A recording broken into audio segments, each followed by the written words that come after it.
자, 안녕하세요. 의학용어 2 이제 13주차 수업을 시작하도록 하겠습니다. 13주차 수업은 이제 챕터 11에 있는 피부계통 부분을 이제 학습을 하도록 할게요. 피부계통은 우리가 이제 인체에서요. 가장 겉부분이죠. 겉부분에 속해서요. 우리가 이제 신체 외면을 덮고 있는 부분을 이제 피부계통이라고 얘기를 하고요. 여러분들 책으로는 463페이지에 있는 인테그멘터리 시스템 이게 이제 피부계통입니다. 그래서 피부계통에 관련된 내용은 교재 463쪽부터 시작을 해서 493쪽까지 진행이 될 예정입니다. 자, 먼저 우리 결합형 용어부터 볼게요. 먼저 결합형 용어에 뭐가 나와 있냐면 네. 자, 이게 큐타니올 덜모 덜마토라는 용어가 나오고 있습니다. 자, 이거는요. 우리가 스킨이라는 용어로 사용이 되고 있어요. 스킨. 그래서 피부라는 뜻이죠. 여러분들 이게 이제 어디서 많이 쓰일 거냐면 큐타니오스라는 말이 있는데 큐타니오스가 뭐냐면 피부이라는 뜻이에요. 피부이라는 게 뭐냐면 피부를 통해서 무언가가 들어간다라고 했을 때 큐타니오스 이런 용어를 사용하고 있습니다. 피부의예요. 여기가 OUS이기 때문에. 자, 그 다음에는 뭐가 나와 있냐면 루코, 알비노, 알보 이런 용어가 나오고 있어요. 결합형 용어의 네 번째 단어입니다. 자, 여러분들 루코 이거 어디서 배웠더라? 심혈관 계통에서 한번 나왔어요. 루케미아 할 때도 자, 루케미아라는 용어를 사용을 할 때도 루코가 앞에 이제 붙죠. 루케미아가 뭐였더라? 백혈병이잖아. 백혈병이 뭐예요? 네, 우리가 혈액세포에 암이 생기는 거를 백혈병이라고 얘기를 합니다. 우리가 혈액은 대부분 빨간색이잖아요. 근데 이제 여기에는 또 뭐도 있어. 백혈구라고 해서 WBC라고 해서 백혈구가 있죠. 백혈구 이상에 의해서 생기는 게 백혈병이었어요. 그래서 루코가 있고요. 알비노, 여러분들 알비노라는 용어도 이제 하얗다라는 얘기입니다. 백색이라는 용어고요. 이제 여러분들 어떤 이렇게 지나가다 보면은 이게 백인 아니에요? 할 수도 있는데 지나가다 보면은 흑인이 앉고 있잖아. 흑인이 자식인가 봐요. 그래서 유독 동양인인데 막 얼굴이 너무 많이 하얘. 또 봤더니 눈썹도 다 하얘. 저기 뭐야 머리카락도 다 하얘. 이런 애기들이 가끔 지나가는 경우가 있고요. 또 우리 무슨 KBS에 무슨 프로그램 있잖아요.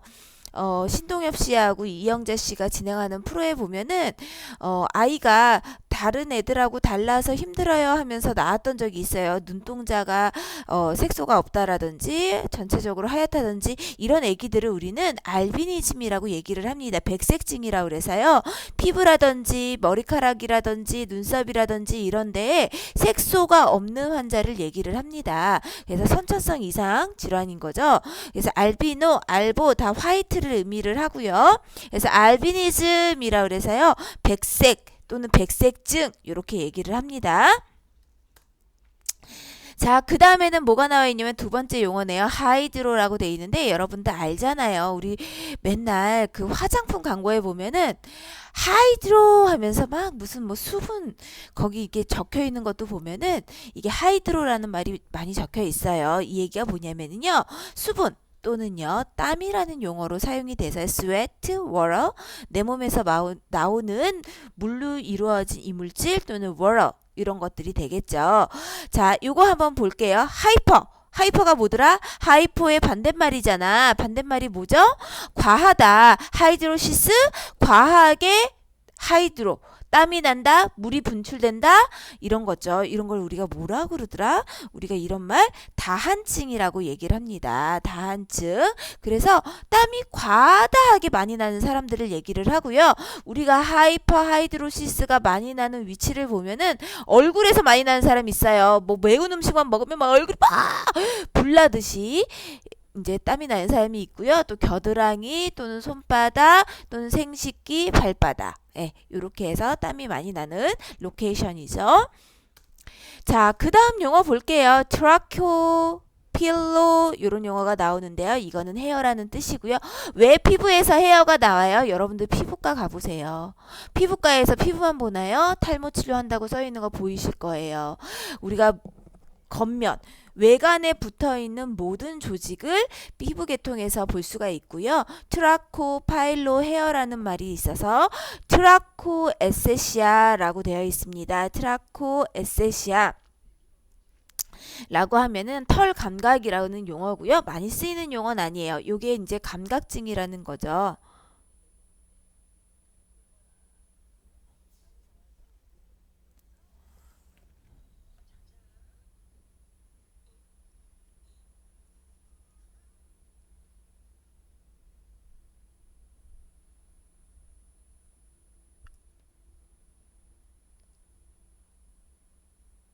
네, 죄송합니다.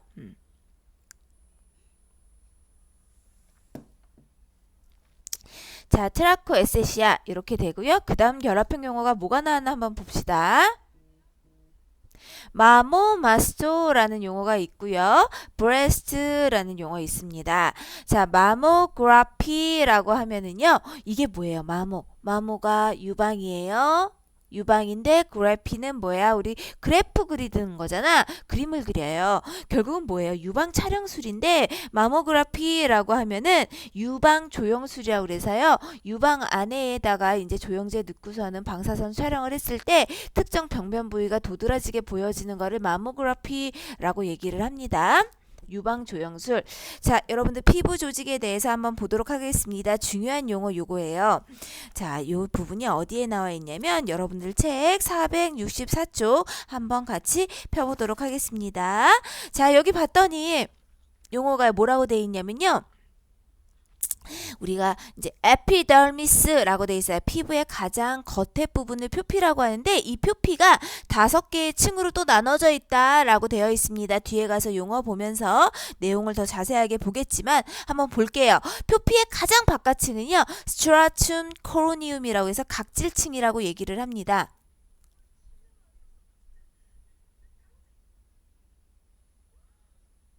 stratum, corneum, 네, 저랑 발음이 다르네요. 스트레이툼 코르니움 각질층이라고 얘기를 하고요. 그 다음에 투명층은요. 스트레이툼 루시덤.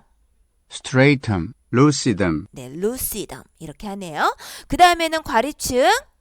stratum, granulosum, 네, 스트레이툼 그래듈로점. 그 다음에 가시층. stratum, spinosum, 네, 가시층 스트레이툼 스파이노점. 바닥층. 네.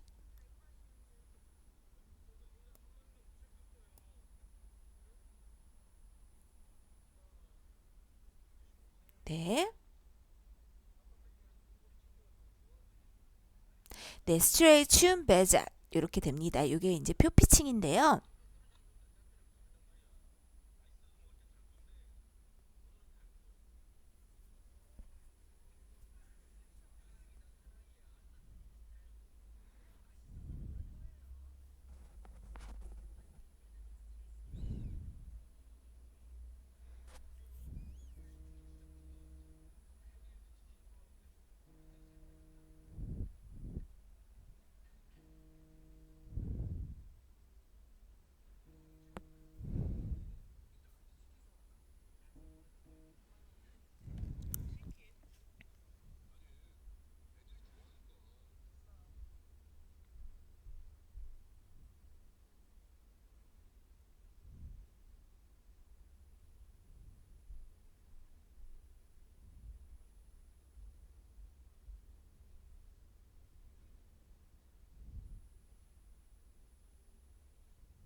네. 한번 보도록 하겠습니다.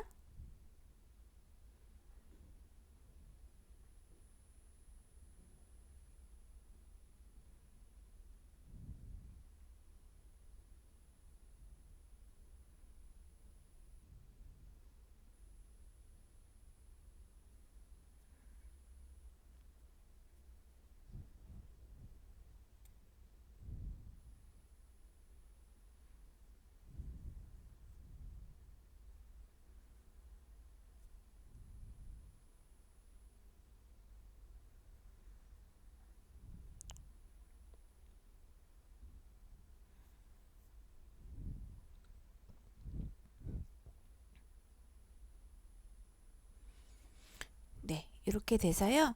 이게 왜 안 되죠? 예, 진피. 그래서 이제 겉에 층은 이제 표피, 에피더미스라고 하고요. 진피는 덜미스, 피부 및 조직은 서브큐타니우스 티슈 이렇게 얘기를 합니다. 네.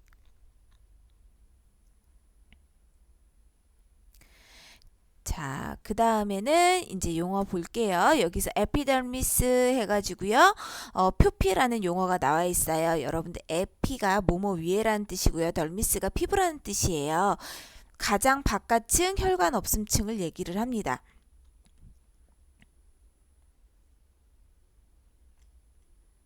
epidermis, 네, 에피더미스 이렇게 얘기를 하고요. 자, 그 다음 볼게요. 표피에서요. 스트라툼 코르니움이라고 되어 있습니다. 자, 각질층이라고 얘기를 하고요. 각질층은 뭐냐면은요.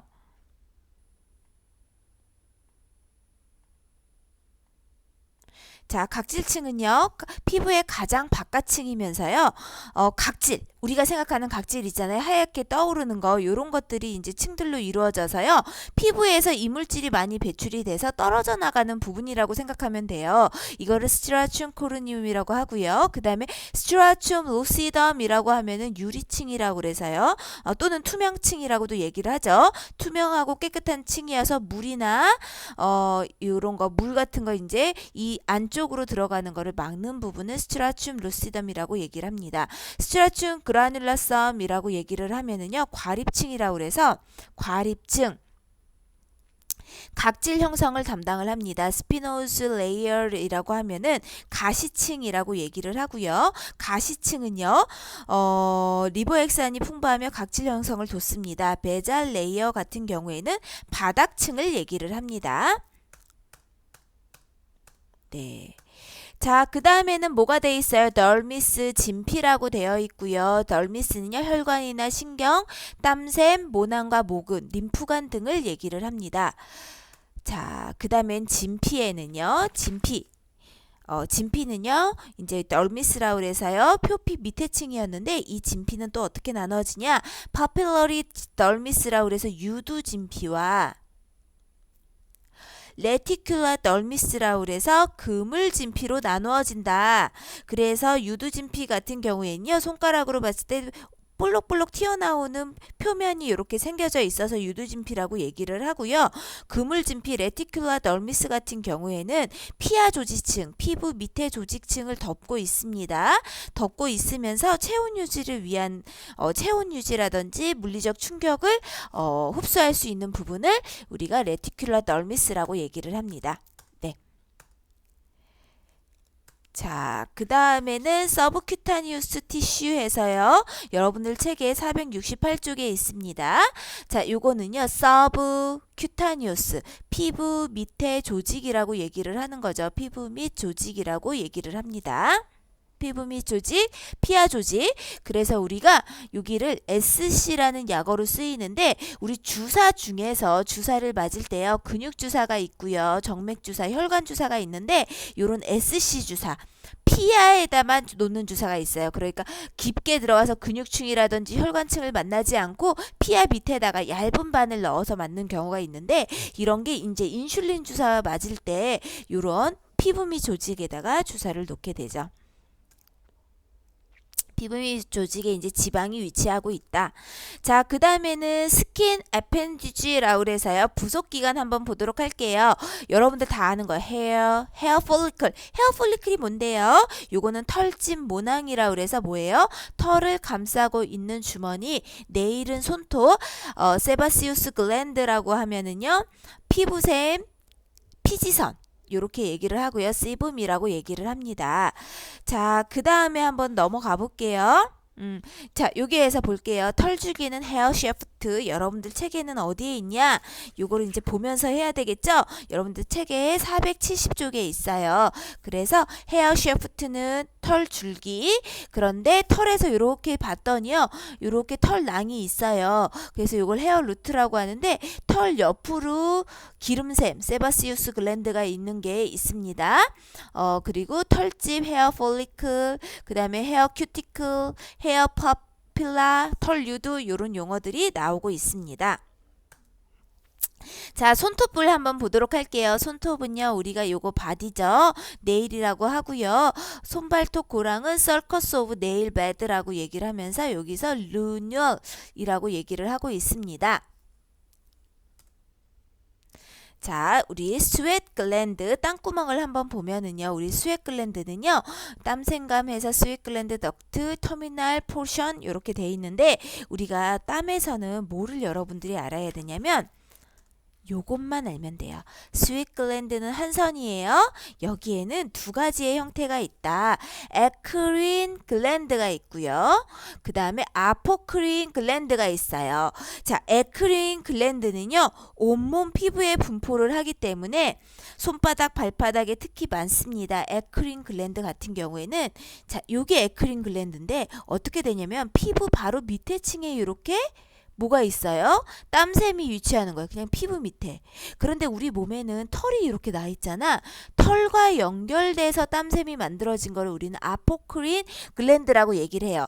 우리가 손바닥 같은 데는 털이 없잖아요. 그렇기 때문에 손바닥, 발바닥은 에크린 스윗 글랜드인데요. 우리가 어디가 땀샘이 많은데 털이 있어요. 겨드랑이라든지 생식기 같은 경우, 또 머리라든지 이런 데는 아포크라인 글랜드의 형태로 생겨져 있는 거죠. 자, 여러분들 그런데 이게 무슨 차이가 있냐면 여기서 지금 그냥 전으로 넘어갔는데요. 자, 에크린 글랜드보다 아포크린 글랜드에서 땀이 났을 때 냄새가 조금 심할 수가 있어요. 왜냐하면 털이 있는 부분에서 땀이 나기 때문에 이제 뭐 액취증 이런 것들이 일어나는 부분이 아포크린 글랜드가 있는 부분에서 일어나게 됩니다. 자, 멜라노사이트는요, 멜라노사이트는요, 멜라닌 세포라고 얘기를 하고요. 이거는 뭐냐면요, 표피의 기저층에 존재를 합니다. 표피의 기저층이라고 하면은 우리가 표피층이 5개 층이 있었으면 가장 밑에 있는 층에 존재를 하고요. 피부 색깔을 결정하는 멜라닌을 생성을 하는 게 그러니까 피부 색깔과 관련이 됩니다. 자, 마스트셀이라고 해서 마스트셀은요, 천식, 고초열, 아토피성 습진 등의 즉시형 알레르기 반응을 유발하는 세포를 마스트셀 지방세포라고 얘기를 하는 거죠.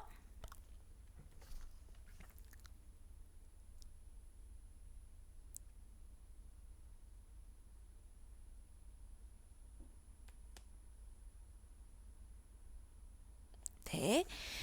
자, 그 다음에는 이제 증상 용어를 한번 보도록 하겠습니다. 증상 용어에는 뭐가 나오냐면요, 에키모시스라고 해서요.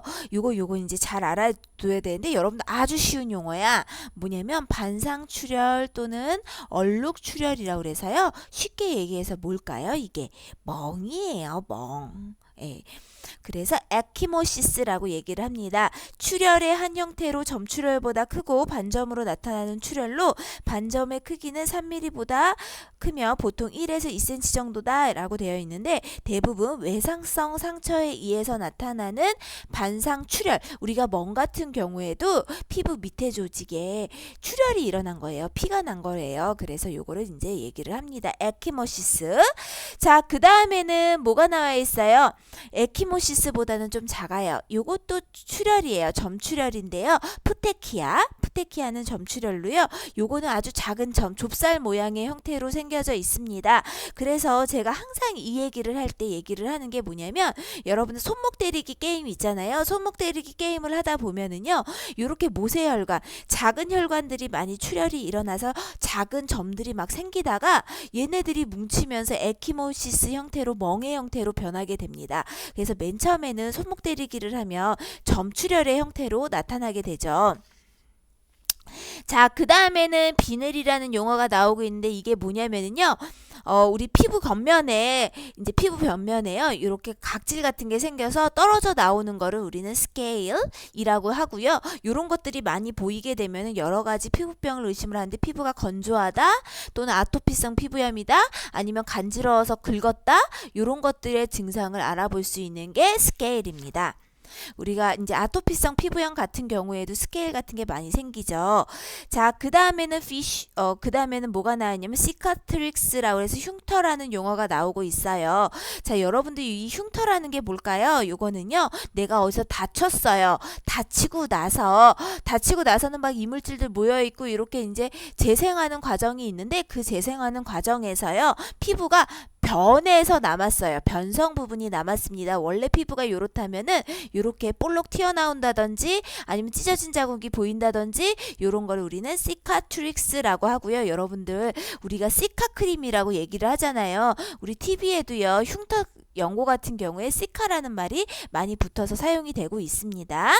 자, 그 다음에는 뭐가 되어 있어요? 딱지라고 되어 있어요. 크러스트라고 되어 있고요. 여러분들 이게 뭘까요? 우리가 피부를 다쳤어요. 다치고 나면 고름이 나오겠죠. 피도 나오겠죠. 이런 것들이 굳는 거를 우리는 크러스트라고 얘기를 합니다. 딱지. 네. 자, 그 다음에는 뭐가 나와 있어요? 태선화라고 그래서요. 리케니피케이션이라고 얘기를 하고요. 태선화는요. 표피 전체에 일부가 약간 두꺼워져 있어요. 너무 많이 긁어서 일정 부분이 두꺼워져 있는 거. 요것도 아토피성 피부염하고 비슷한 거죠. 자, 그 다음에는 뭐예요? 엑소코리에이션이라고 해서요. 엑소코리에이션은요, 줄까짐이라고 해서 기가지적 자극, 특히 긁어진 생기는 피부의 결선이다. 그래서 이렇게 긁혀서 생기는 거를 엑소코리에이션 이렇게 얘기를 합니다. 자, 그 다음에는 태선화가요. 요거 아까 전에도 나왔는데 리케니피케이션 태선화, 표피 전체가 일부가 많이 간지러서 막 긁다가 가죽처럼 두꺼워진 상태, 요런 거를 우리는 얘기를 합니다.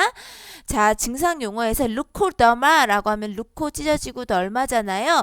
루코 같은 경우는 하얀색이란 뜻이고 덜마는 피부층이란 뜻이에요. 그래서 요거를 백색 피부층이라고 하는데 우리가 루코덜마 같은 경우는 증상이에요. 그래서 멜라닌 색소가 갑자기 부족해져서 후천적, 그러니까 원래 태어날 때부터 그런 게 아니라 후천적, 알비니즘하고는 다른 거죠. 후천적으로 국소적으로 일정 부위가 하얗게 됐어요. 이런 경우가 뭐 햇빛을 잘못 받았다든지 여러 가지 질환으로요. 일정 부분만 하얗게 변하는 거를 우리는 백색 피부증, 백피증이라고 얘기를 하고요. 후천적이라는 게 이게 중요한 용어예요. 후천적이다. 그러니까 나중에 어떤 특정 증상으로 나타나는 걸 루코더마라고 얘기를 합니다. 후천적. 자, 그 다음에는 멜라닌 피부증이라고 해서요. 멜라노더마라고 돼 있는데요. 이거는요. 아까 전에 있는 백피증처럼 나타나는 게 아니라 멜라닌 세포수가 다른 사람에 비해서 갑자기 급속도로 증가를 하면서 점이 굉장히 크게 발달을 한다든지 점이 생겨져 있다라든지 아니면은요. 특정 부부에 자꾸 점이 맨 처음에 요만했는데 자꾸 커져요. 요런 것들, 요런 거를 우리는 멜라닌 세포가 증가를 했다라고 봐서요. 멜라노더마 이런 증상이 있다라고 보고요. 이런 증상이요. 이제 병원 가서 체크를 해봤을 때 그냥 피부 밑에 층에까지만 여기만 있을 수도 있는데 간혹가다 요게요. 악성 종양의 형태로 생겨서요. 요 밑에 있는 근육층이나 이런 데로 침윤이 되는 경우도 있어서 요거 이제 점 같은 경우를 빼야 되는 경우가 있습니다. 자, 그 다음에 이제 멜라노더마에서 이렇게 거뭇거뭇 이렇게 피부에 나타날 수도 있고요. 자, 증상 용어 중에서 요거는 뭐냐면요. 퍼퓨라라고 해서 퍼퓨라 했더니 뭐예요? 퍼플 생각나지 않으시나요? 네, 요거는 이제 보라색이에요. 자색반 또는 자색방변이라고 얘기를 하고요. 우리가 피부에 갑자기 이유 없이 외상성 상처가 있었던 것도 아닌데 이유 없이 이렇게 피부의 안에서 출혈이 일어나서 피부 표피로 이런 빨간 점들, 이런 보라색 점들이 생기는 거를 우리는 퍼퓨라라고 얘기를 합니다. 자색 반병. 그래서 피부 내 출혈, 혈소판 감소, 면역 기전 이상, 비장 적출, 화학요법에 의해서 이제 치료를 할 수 있어요. 비장을 적출한다든지 비장이 왜 비장을 적출하면 왜 이게 낫냐? 비장이 하는 일이 뭐냐면요. 혈구 세포를 형성하는 기관이에요. 우리 몸에 비장이 있잖아요. 그런데 여기에서 지금 혈소판 생성이라든지 적혈구 생성이 이상이 있어서 올 수 있는 질환이라고 봐서 비장을 빼낸다든지 화학적 요법으로 치료를 할 수가 있다라고 보고 있습니다. 네, 여기까지 하고 2차 시수업으로 넘어가도록 하겠습니다.